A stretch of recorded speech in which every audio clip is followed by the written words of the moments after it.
Okay, everyone, let's get started. Welcome to the New Hampshire Department of Justice Trustee of Trust Fund Management System training webinar. My name is Ainsley Croto, and I'm the DevOps Specialist for Axiomatic. This training presentation will be both a slideshow presentation, and a live demo of the site, so you can see how the system works. For now, I'm going to mute the lines to eliminate background noise. However, periodically, I will be unmuting the lines to answer any questions you may have at the time. If you happen to have a question while I'm presenting or demoing, you can use the chat feature to ask your question. And I will currently send you a sample chat so you can see, it's not letting me type, where the chat box is.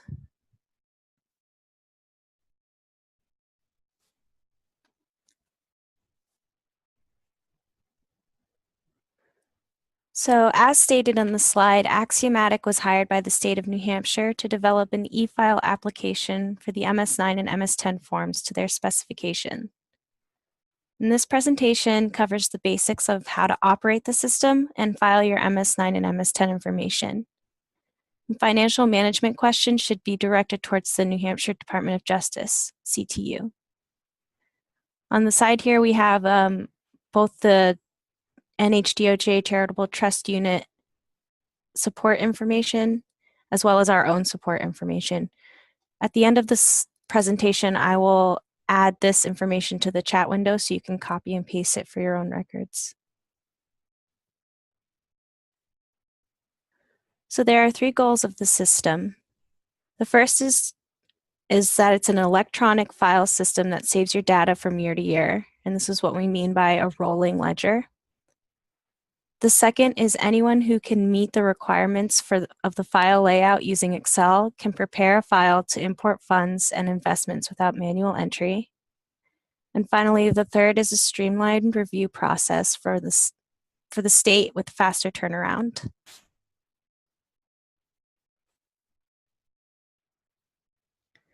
There are many benefits to using the system, but the main 5 are to eliminate excessive data entry with rolling ledgers and importing files, to have a single e-file system for the DOJ and DRA.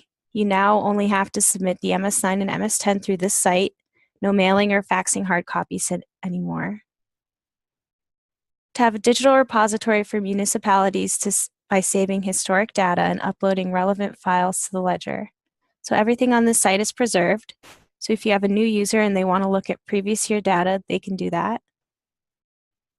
Another benefit is interoperability, meaning this site integrates to the tax rate setting portal for the DRA.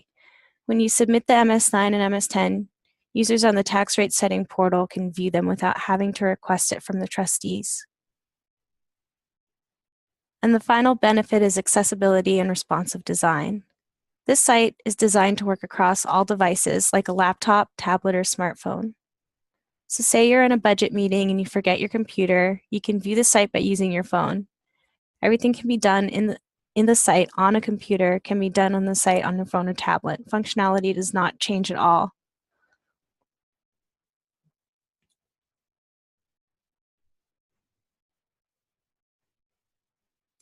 When you begin your workflow process, you start by entering the MS9 and MS10 data, either manually entering the data using the site or importing the data via a CSV file, which I will demo for you later. You will then submit the ledger with an electronic file signature, creating a snapshot of the ledger, which then locks the ledger from editing. Finally, the DOJ can review the MS9 and MS10 ledger snapshots once submitted.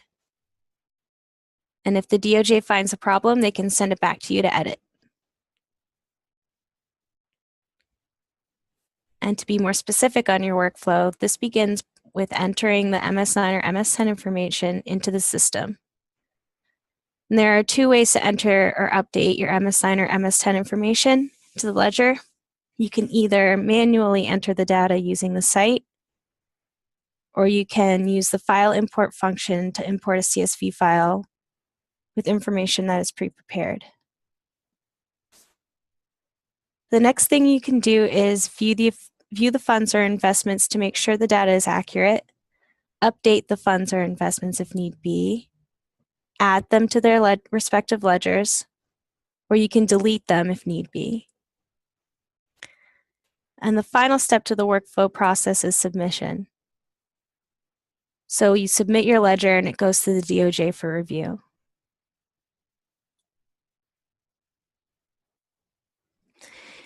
In this instance, the term ledger refers to the interface or table of funds and investments. The screenshots on the slide demonstrate the responsive design of the site on different types of devices. In the background shows the ledger on a computer, the middle shows the ledger on a tablet, and the foreground shows the ledger on a phone. And as I mentioned before, everything works across all devices, excuse me. You know, anything that can be done on the computer can be done on your phone. And so I'm going to give a live demonstration, but before I do that, I'm going to unmute all the lines, and if you have any questions currently, I can answer them. So the lines are unmuted. Do we have any questions? I'm good for now. Okay. I'm good. Sounds good. So I'm going to mute the lines and we're going to move on to the live demo. Just give it a second. It's thinking about it.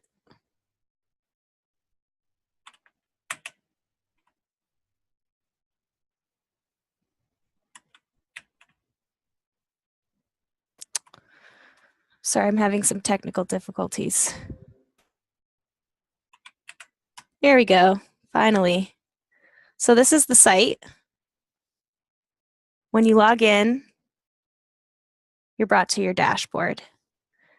And your dashboard is a summary of the MS9 and MS10. It lists your filing status, the number of records and currently in your ledger, and the last roll date. I'm going to switch to Bartlett.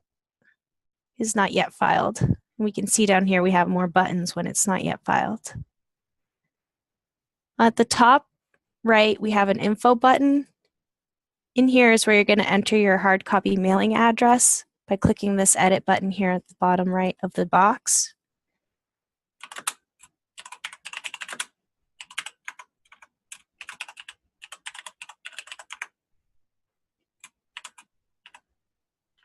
Oops. You're not there. You're here.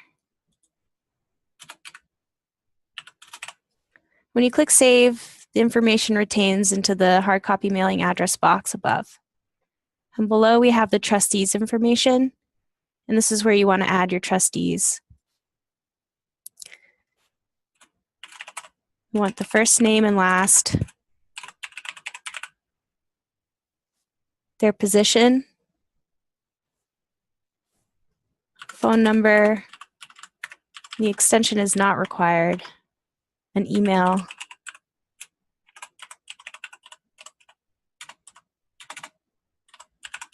and finally when their term expires, and I will expire tomorrow. When we click save, the entry is added to a table on the list, a list of names with an action drop-down list that lets you edit the information of the trustee or delete the trustee entirely. And when we delete them, they no longer appear in the table. And you can return to your dashboard by clicking your entity link here at the top or by clicking home on the left side menu. And the next thing, I wanted to show you was this entity drop-down list. So if you're a CPA or a bank and you manage more than one entity, you can switch between the different entities using your drop-down list. But most of you will only have to worry about one entity, so you will only have that name on the drop-down list. And right next to it, we have the year, and this is what allows you to see prior year data. So when we reach the year 2020 and we have data in here from 2019, we can go back and view that 2019 data by using this drop-down. To get to the MS9 or MS10 ledgers, you can click MS9 Ledger right here on the summary box or MS10. Or on the left side menu, you can click Trust Funds or Common Investments. I'm going to show you the MS9 Ledger. To add a fund to the MS9 Ledger, you click the Screen Add Fund button, and it brings you to a first step page which allows you to enter the basic information of the fund.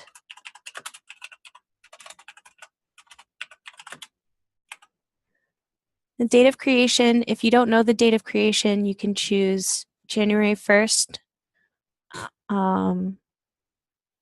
of this year, or January 1st, 1900, or if you know it was created this year, but you don't know the date, you can choose January 1st of this year, excuse me.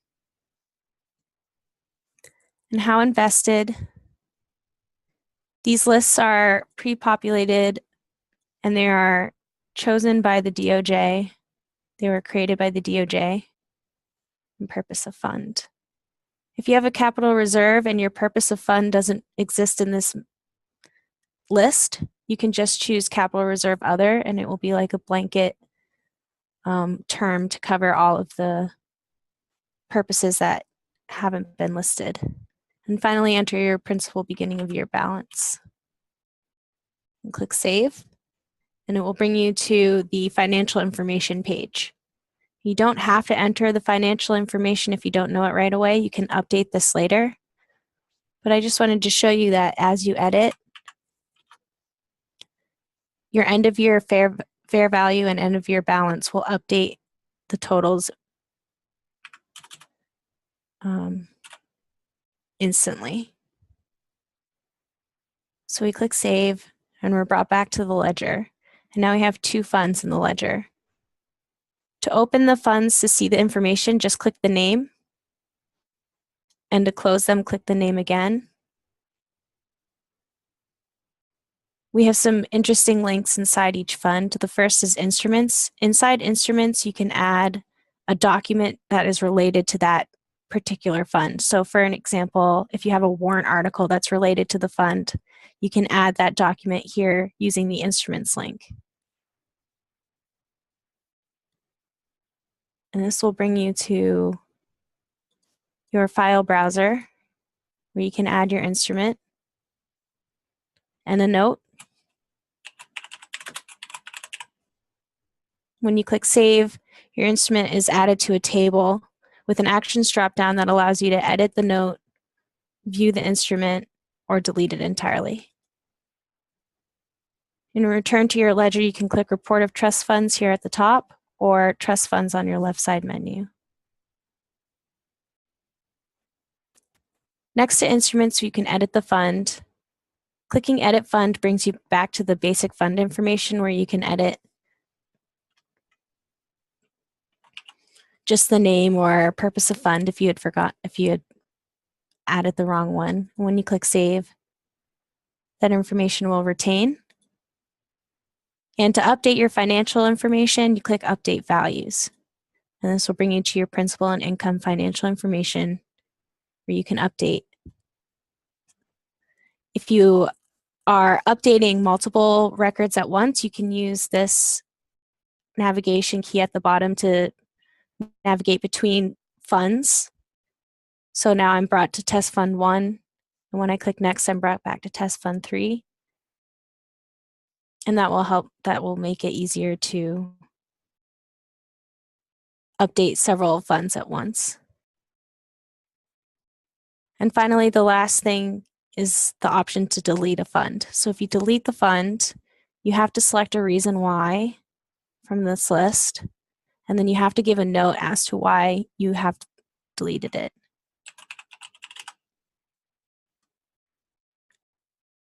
And when you click Delete, the fund no longer appears in your ledger. I'm just going to add a quick fund here so I can show you how to filter.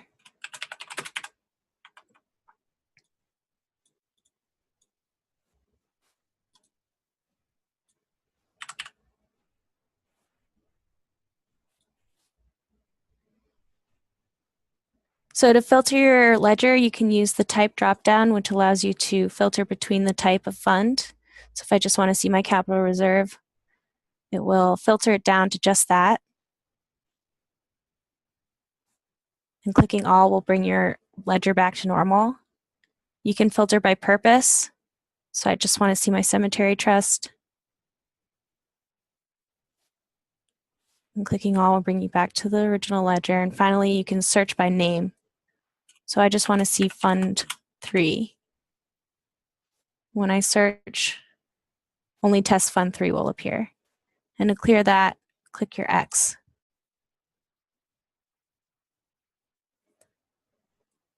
And that's a basic tour of the MS9 ledger. The MS10 ledger is exactly the same, except we have a second tab for brokerage fees and expenses.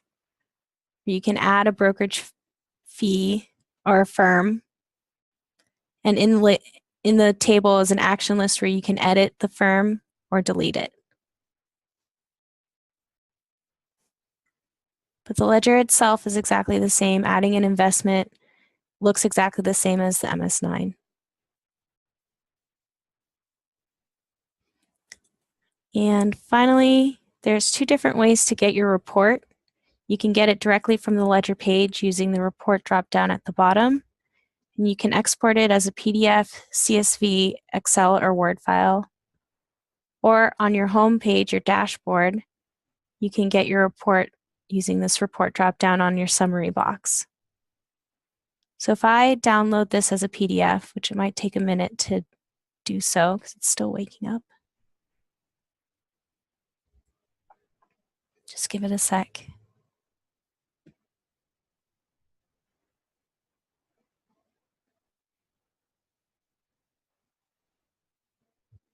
Here we are.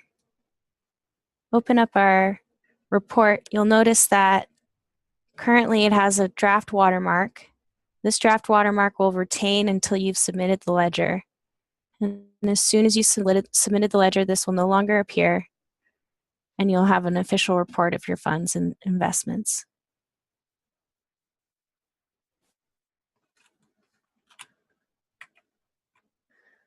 I'm going to open the lines once more for any questions for the demo. The lines are open. Any questions? Yes, Nancy Martin from the town of Campton. So our wealth manager, we use a wealth management company. They gave us our MS9s and 10s formatted in a format supposedly that we should be able to just attach to yours.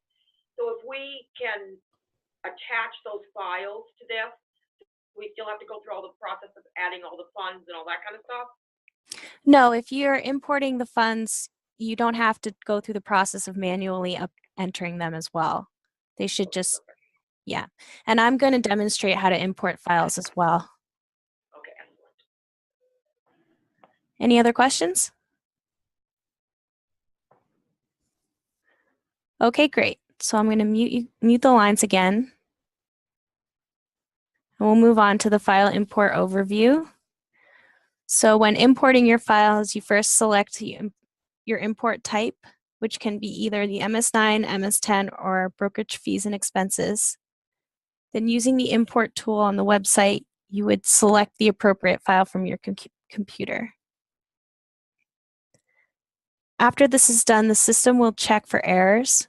It will also match records in your import file with records you may have already entered into your ledger to prevent duplicate funds or investments. Finally, if you've chosen to select any of your funds as sold or closed during the import process, the system will verify the removal of the record. And to complete the process, the system will show a summary screen verifying the number of new records in your ledger, the number of matched records, and the number of sold or closed records. When you click complete, the system will add a flag to the top of your home screen, verifying the import process was successful. And submission. So submitting the ledger for either the MS9 or MS10 is done electronically.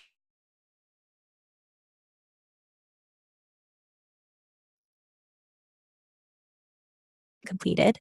You cannot submit any ledger without the trustee information provided first.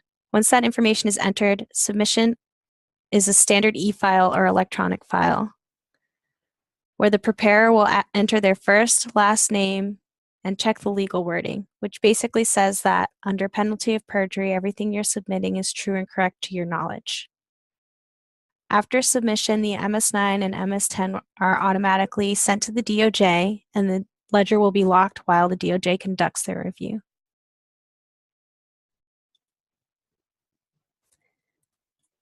So I've unmuted the lines if we have any questions so far before I begin my demonstration of importing and submitting.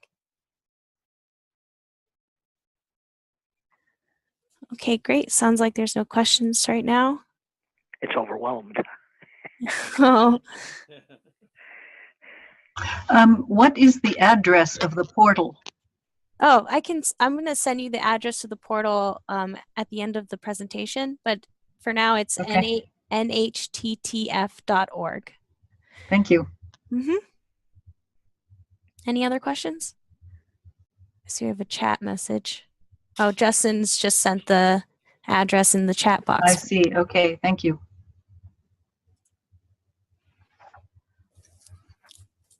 Okay, so I'm going to continue on with the demonstration.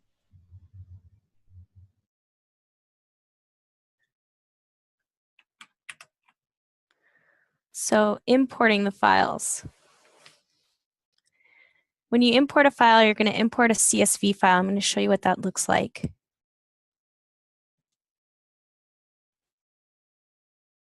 If it will cooperate. It's not. Here we go.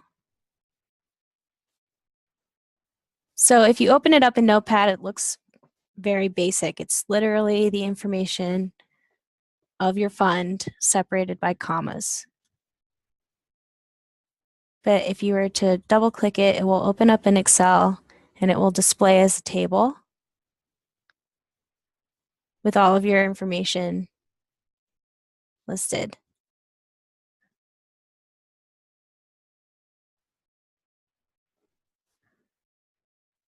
So I'm going to import my MS9.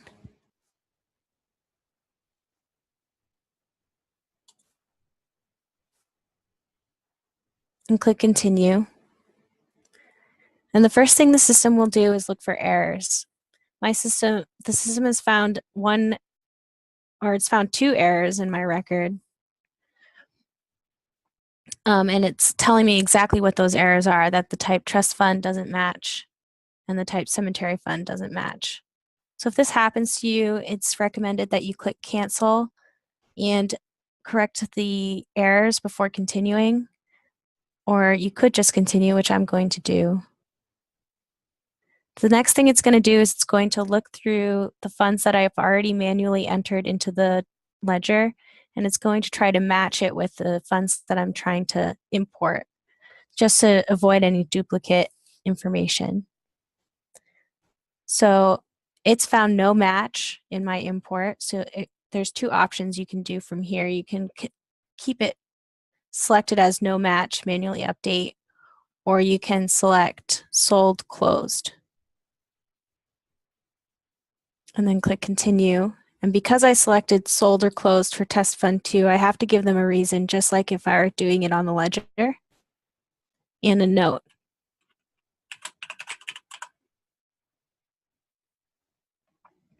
And the final page is the summary of the import process. So it's got 6 new records it's entering. 0 of them are matched, and 1 of them is sold or closed. And it's recommended that you export a CSV file as a backup before you click complete import, just in case. And finally, click complete import. And I'm brought to my dashboard where there's a message that says the import was completed successfully, and it takes time to review the results. So if I go to my trust funds page, I should have 6 new records, and 1 record has been deleted. Test fund 3, test fund 2 no longer exists in the ledger. And since we're here, we'll submit my ledger. So to submit the ledger, you can do so by going to the ledger page and at the bottom clicking the blue Submit Ledger button. Now I can't submit it. My submit button has been grayed out. That's because I have no trustee information. So if I click review trustee information, it will bring me back to that info page that I showed you at the beginning. I'm going to quickly add a trustee. I'll add myself.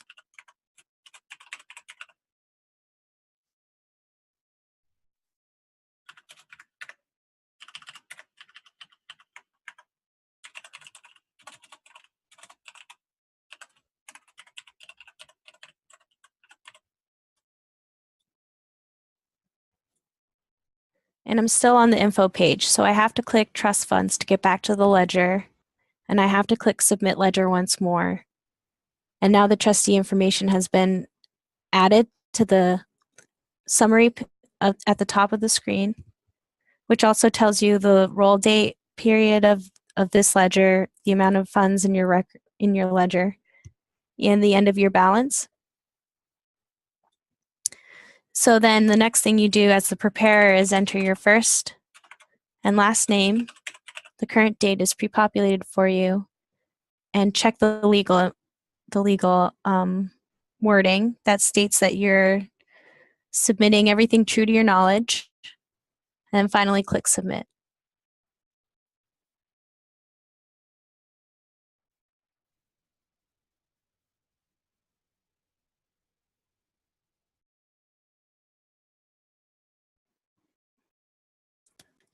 And there we go. Finally, you're brought back to your dashboard where there's a message that says your ledger has been completed successfully. And now there's no longer an option to import file or reset your ledger, which you can do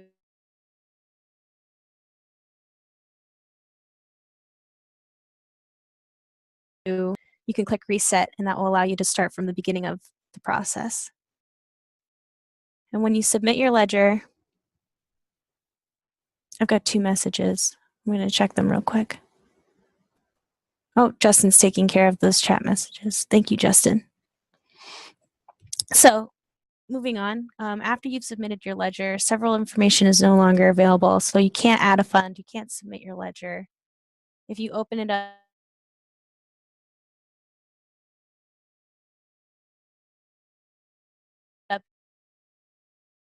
you'll notice you can't sorry, my connection is a little unstable currently. You have a link to see your instruments. You can't add any, you can only view them.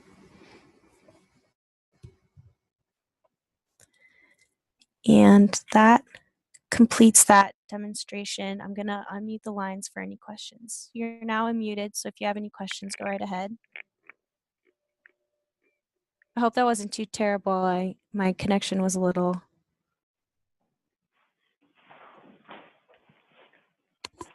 Can you hear me? Yes. Okay, good. My microphone isn't even telling me that it's registering. Okay, so I think there are no questions currently. All right. So I'm going to mute the lines and we'll move on to credential management.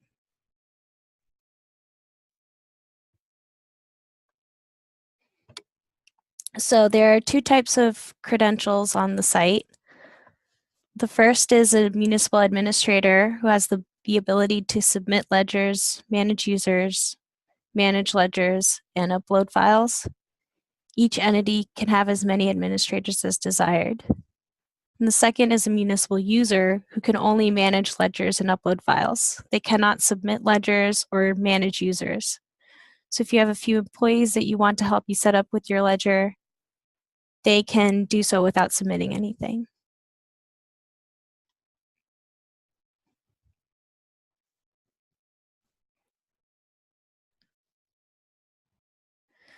If you have any issues with setting up user accounts, you can always reach out to our support team and we can help you through the process.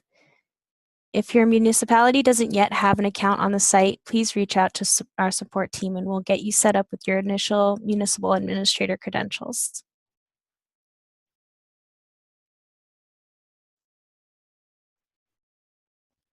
So external users are financial advisors that typically have access to multiple towns and usually already have a municipal user account on the site.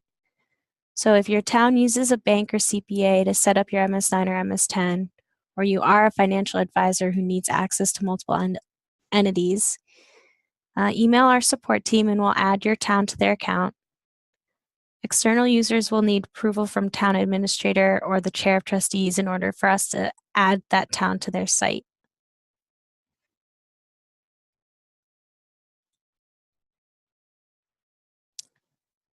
So I'll give you guys a short demo on user management. The lines are unmuted in case there are any questions before I continue on.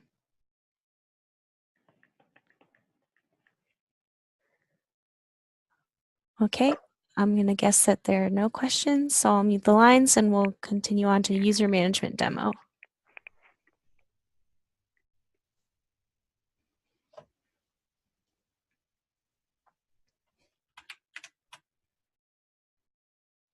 So to manage your users, you will go to Utilities on the left side menu, User Management, and then Register New User.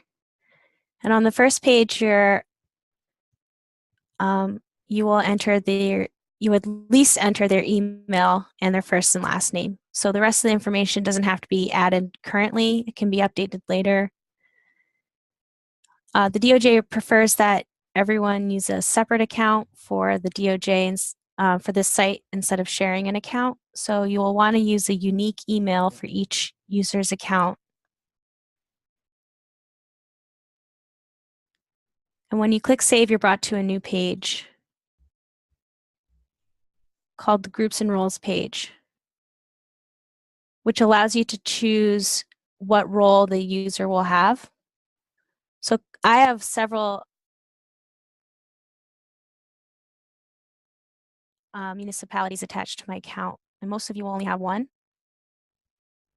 So if I choose Bartlett in my assigned groups and click Add Selected Group, it will appear on the Assigned Groups and Roles box on the side. Then I'll have a drop-down menu for the role where I can choose to make the person a municipal administrator or municipal user.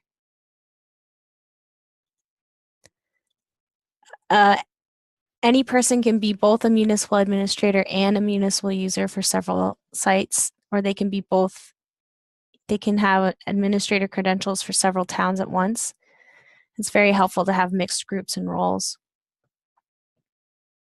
When you click Save, you're brought to the user list, and the user list will show all of your users except you. That's so that you don't accidentally delete your profile. You can update your own profile by using the User Profile button on the left side menu. In the Actions dropdown, you have the ability to edit the user's profile, edit their groups and roles. You can disable their account, or if they're trying to log in and they're having trouble, you can reset their failed login attempts and let them try again. Or you can reset their password entirely.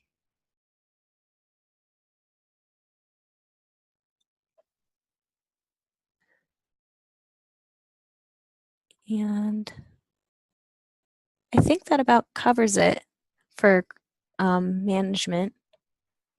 So let's go back to this.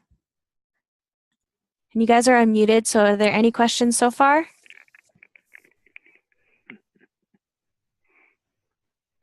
If your town has a town administrator, would that be the municipal administrator? Yes.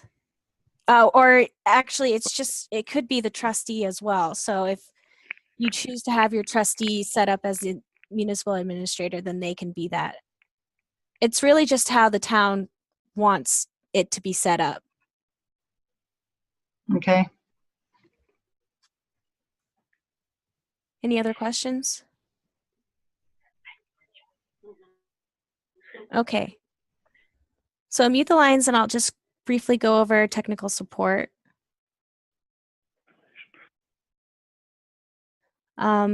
So we have a support team here at Axiomatic, which you can reach out to using our 603 number or our toll-free 888 number. and you can reach out to us using our email as well, which is support@axiomnh.com. And the site itself offers help articles, which I will show you with a quick demo here. If you're struggling and you have questions, you can go to the help link on the left side menu, which will open a new tab. And the help link has articles organized by type that will help you understand, or at least help with a tutorial, help you with whatever. So like if I click add fund, I will have an article that gives you a basic rundown of how to add a fund, but it also has a YouTube tutorial that will show you, well, mute it out so you don't hear so you can hear my voice going over the tutorial. But there's YouTube tutorials and several articles that will help you through the process as well.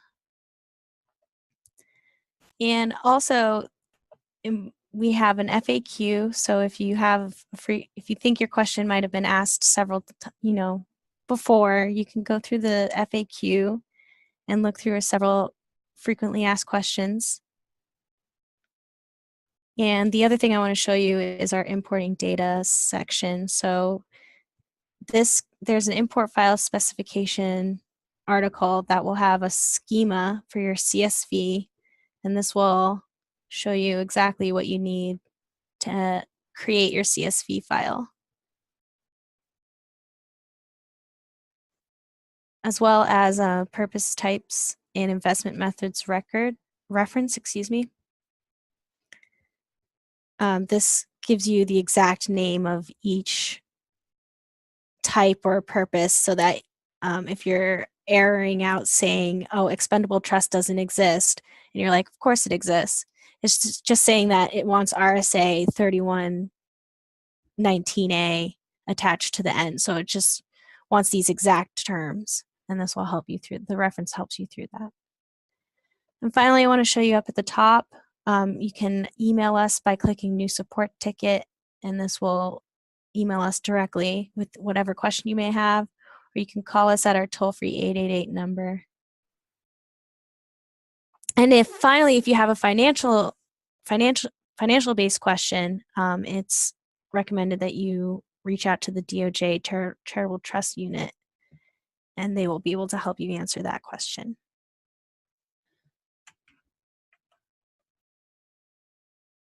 So I've unmuted the lines. You can ask any question now related to anything we've gone over. Hi, this is Dave Miller. I'm just curious, when the MS9 rolls over next year, what will they put for that starting value? Will they put the fair market value, or will they subtract out the unrealized gain?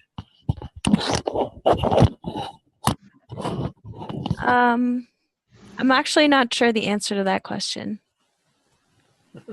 Okay. I don't know if Justin's in, who he might be able to answer. So it would be the end of year balance for principal and income. Those roll over and become the beginning of year balance. So to answer your question, it is subtracting out any unrealized values. Okay, thank you. Sure. My name is Karen Foss in Franconia, and we have 3 trustees and the town administrator. I assume they're all going to be registered somewhere on the site here as users, but are there different levels of users? For example, can it be designated that only one person changes the information, and it's then for everybody else it's just a read only? We don't have a read-only role. we have two roles, an administrator and a user. So the administrator can edit all the information and submit the information and manage users, and then the user can only edit information in ledgers, and that's really, I mean, about it for what they can do. Is they can edit funds and add funds, but they can't submit any ledgers. They can't manage users. So Is that spelled out in one of your tutorials? yes, I did have a slide on that. Okay, I'll go back to it. Thank you. Yes, and this is being recorded, so if you guys want a recording of this, we'll have it up on YouTube shortly. We can send you a link so you can go over it again if that's helpful.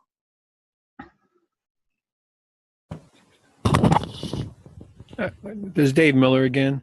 I would add just a comment to people that if you want a CSV file, what I did, and it seems to work, is I just started entering my MS9, then exported it as a CSV, and then I had a CSV file, which Yeah, that's actually a very helpful tip. So on the website, I don't know if I can get back there. When you have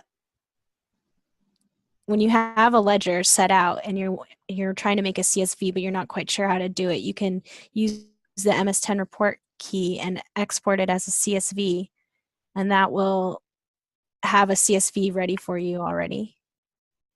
So it'll be started for you. So you can just add one fund and then export it as a CSV, and then you have a CSV file ready to move on to the next step. So that was a great tip.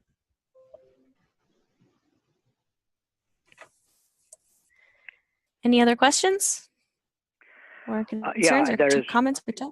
Yeah, this is Harry Wright from Bradford. There is no way of taking our 2018 MS9 and carrying that over as a starting point for this year, I believe. Is that right? The forms, the layout of the reports is totally different starting this year. Is that so? Justin. Yes. That's what I was afraid I was going to hear.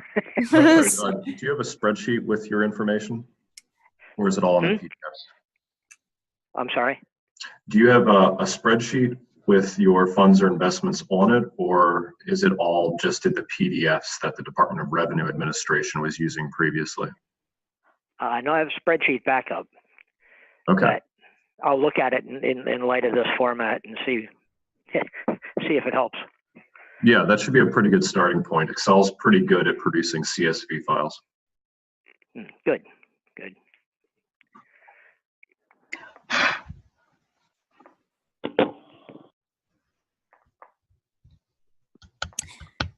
Any other questions? Not until I start. I know.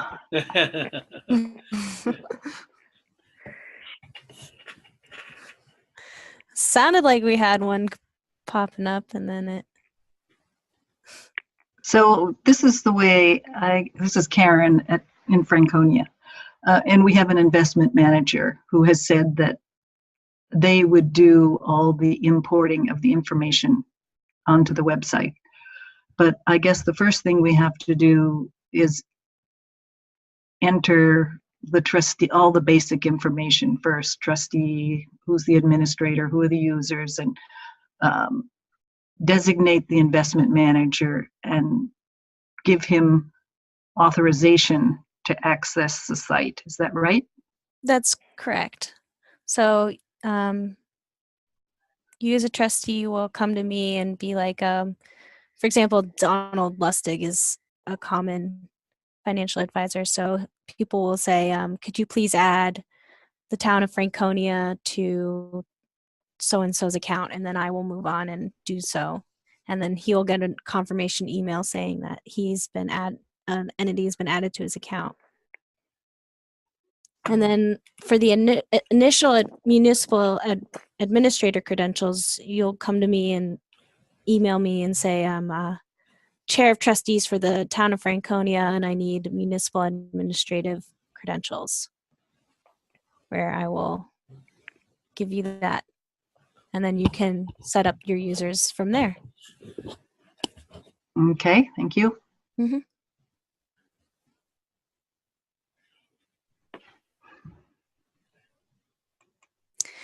Any more questions?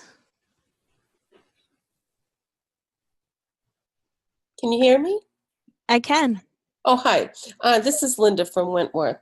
Did you say that the initial administrator needs to be set up through your support? Right. Okay.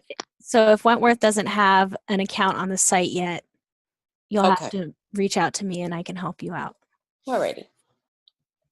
Thank you. Mhm.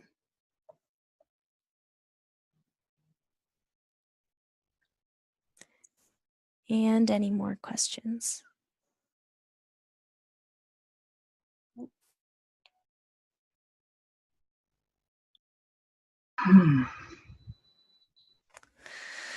I think that's about reaches the end of our presentation.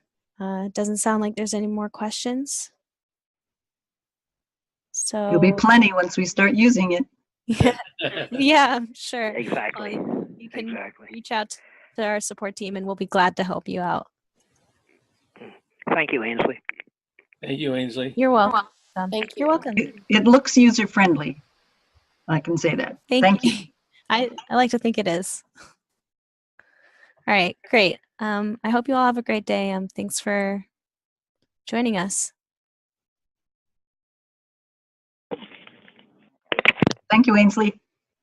You're welcome. Have a great day. You too.